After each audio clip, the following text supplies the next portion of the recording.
Ayun. At maraming salamat po sa bawat isa. Salamat muna higit sa Panginoon. Ano po na muli po ay nakakasimba pa. Salamat ay may buhay pa. Salamat sa kaligtasan. Ano po na hindi nawawala. Salamat sa pag-iingat ng Panginoon.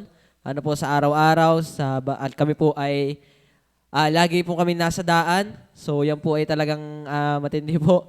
At the same time ay yung weather po natin ay salamat kahit papaano po ay iniingatan ng Panginoon na hindi hindi magkaroon ng malalang sakit. Bagaman talagang ang init po ay aking kalaban, at the same time po ay biglang lalamig pag sa gabi at madaling araw. Ay talagang labas sa labas po ang allergy. Ano po, at ako po ay sinisipon din ngayon at medyo makakati po ang lalamutan dahil po ng ganyan. So yun po ay, pero nakakapagpasalamat po sa Panginoon dahil hindi pa po tuluyan na bagaman kahapon ay parang nakakaramdam na, pero salamat ay hindi natuloy. Ano po, at salamat sa maraming biyaya ng Panginoon. Ano po na sa akin po physically, and then sa mental health naman po ay biyaya naman po na matino pa. Siguro. Siguro. Pero hindi po, biyaya naman po ay kahit pa paano naman po ay na-overcome naman po yung mga yung mga isipin, ano po, at the same time ay dahil alam natin na ang Panginoon yung ano. So maganda po talaga yung prayer and Bible reading. Talaga nakaka-refresh po talaga siya ng utak. Ano po, at the same time ay yung pong sa spiritual po na kalagayan ay nagpapasalamat sa patuloy sa Panginoon dahil nakikita po na kahit papano po ay nalago, kahit papano.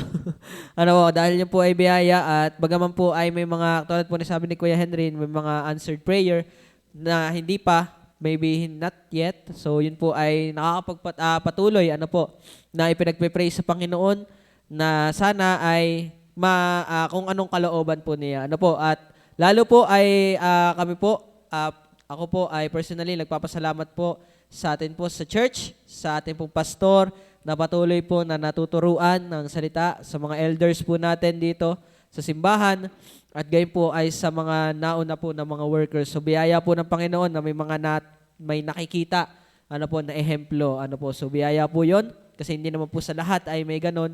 So biyaya po sa atin ano po na meron po na kailangan ganito, kailangan ganyan. So may nakikita po ako na iba na hindi, parang wala silang maano na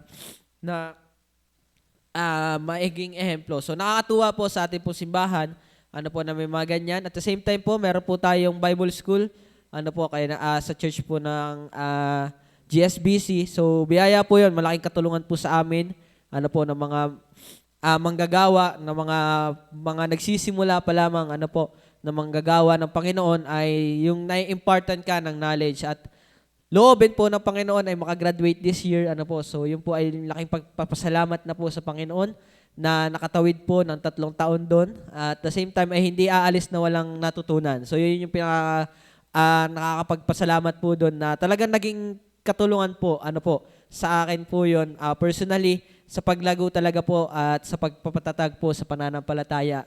Ano po, so yun po ay maganda. Maganda po yung mga natututunan namin doon, na talagang makikita po namin talaga na ang yung ating pong meron tayo ay talagang nakaano lamang sa salita ng Panginoon. Ano po, at talagang nakatingin lang tayo sa ating Panginoong Hesukristo. So yun yung napakalaking tulong na po sa akin. Ano po, na talagang yung mga teacher po doon ay nakikita yung kanilang mga sakripisyo, yung kanilang mga kung paano sila nag-aaral para na maituro sa amin yung mga ganung mga bagay. So yung malaking katulungan po sa amin yan. Tatunay nakakapagpasalamat po sa kanila po na simula first year hanggang ngayon po namin po mga naging teacher ay talagang malaking katulungan po, at tunay na nakapagpasalamat po yun sa Panginoon kasi ginamit sila ng Panginoon para po sa amin. At the same time sana kung ano man loobin ng Panginoon sa akin, ano po, ay patuloy na ipinagpe-pray ang kanyang kalooban, ano po, after graduate, ano nga ba ang gusto ng Panginoon sa aking buhay ay tunay na ipinagpapasa Panginoon kasi naman po yung maganda yung